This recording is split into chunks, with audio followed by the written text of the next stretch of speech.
அனைவருக்கும் வணக்கம். சற்று முன் வெளியான மிக முக்கியமான தகவல்களின்படி முதலமைச்சர் விஜய் தலைமையிலான தமிழக அரசின் முதல் நிதிநிலை அறிக்கை ஆகஸ்ட் 5ஆம் தேதி சட்டப்பேரவையில் தாக்கல் செய்யப்பட உள்ளது. புதிய அரசின் முதல் பட்ஜெட் என்பதால் தேர்தல் அறிக்கையில் இடம்பெற்ற முக்கிய வாக்குறுதிகள் குறித்து அரசியல் மற்றும் பொதுமக்கள் மத்தியில் எதிர்பார்ப்பு நிலவி வருகிறது. சட்டப்பேரவைத் தலைவர் ஜே.சி.டி. பிரபாகர் வெளியிட்ட தகவலின்படி 2026-27 நிதியாண்டுக்கான நிதிநிலை அறிக்கையை ஆகஸ்ட் 5ஆம் தேதி காலை 10 மணிக்கு நிதி அமைச்சர் என். மேரி வில்சன் தாக்கல் செய்ய உள்ளார்.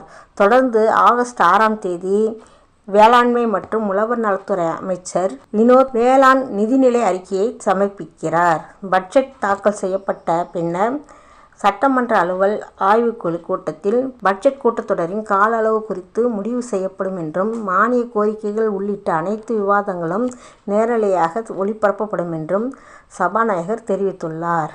இந்த நிலையில் தேர்தல் அறிக்கையில் இடம்பெற்ற சில முக்கிய நலத்திட்டங்கள் இந்த பட்ஜெட்டில் அறிவிக்கப்படுமா என்று எதிர்பார்ப்பு அதிகரித்துள்ளது.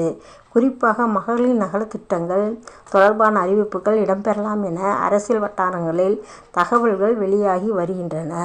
அவற்றில் தற்போது வழங்கப்பட்டு வரும் மகளிர் நிதியுதவி திட்டத்தின் தொகையை உயர்த்துவது மற்றும் பெண்களுக்கான இலவச அரசு பேருந்து பயணத்திட்டத்தை அனைத்து வகை அரசு பேருந்துகளுக்கும் விரிவுபடுத்துவது உள்ளிட்ட அம்சங்கள் பரிசீலனையில் இருப்பதாக கூறப்படுகிறது. இது குறித்து போக்குவரத்து துறை அமைச்சர் விஜய் தமிழன் பார்த்திபன் பெண்களுக்கான இலவச பயண திட்டத்தை விரிவுபடுத்துவது தொடர்பாக அதிகாரிகள் ஆலோசனைகள் மேற்கொண்டு வருவதாகவும், இது குறித்த அறிவிப்பை முதலமைச்சர் உரிய நேரத்தில் வெளியிடுவார் என்றும் தெரிவித்துள்ளதாக செய்திகள் வெளியாகி உள்ளன.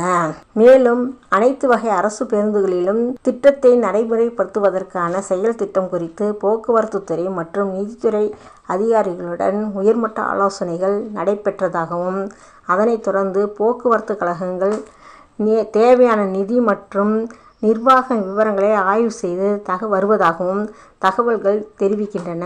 எனினும் மகளிர் நிதியுதவி தொகையை ரூபாய் 2500 ஆக உயர்த்துவது அல்லது அனைத்து அரசு பேருந்துகளிலும் முழுமையான இலவச பயண திட்டத்தை உடனடியாக அமுல்படுத்துவது தொடர்பாகவும் தமிழக அரசு இதுவரை அதிகாரப்பூர்வ அறிவிப்பை வெளியிடவில்லை. எனவே இந்த அம்சங்கள் பட்ஜெட்டில் இடம்பெறுமா என்பது ஆகஸ்ட் 5ஆம் தேதி தாக்கல் செய்யப்படும் நிதிநிலை அறிக்கையின் மூலம் மட்டுமே உறுதியாகும். புதிய அரசின் முதல் பட்ஜெட் என்பதால் தேர்தல் வாக்குறுதிகளை நிறைவேற்றும் வகையில் முக்கிய அறிவிப்புகள் வெளியாகுமா என்பது அரசியல் மற்றும் பொதுமக்கள் மத்தியில் எதிர்பார்ப்பை ஏற்படுத்தியுள்ளது.